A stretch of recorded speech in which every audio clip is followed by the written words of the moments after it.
with the whole transfer portal and how things have been going for the last few years, there's been a lot of talk, and obviously we have seen it.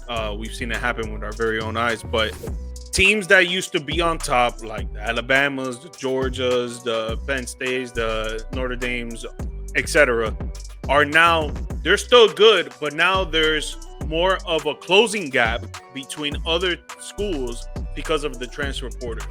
Do you like that whole sense, or do you like how it was before the whole transfer portal happened? Well, you can't stockpile now. That's the biggest difference. You can't stockpile that talent. And we know, going way back, going back to, 60s and stuff like that, you're getting into Nebraska, who is stockpiling like, 3 and 4 teams. Like they could go that deep. Those days are over. You got to go be sharp and get the best team. I mean, you're seeing, guys, I can't believe I'm going to say this, but Vandy might make the playoff. That's where we're at right now. It's absolutely unreal. And there's your, prime example of what can happen.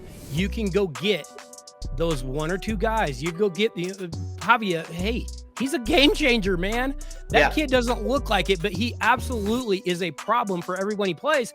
If you pony up the money and you get the right guy, I'll give it this. It makes it more interesting for way more schools, because you think of even, those first, even the BCS era and just past it, when we had the one, the +1, there were 4 teams. I mean, you had Ohio State, you had Clemson, you had Alabama, LSU mixed in, it was the same teams every year. Hey, we've got some new blood we're getting in it. I got to give it that. There's at least more interest from that level. That part I like.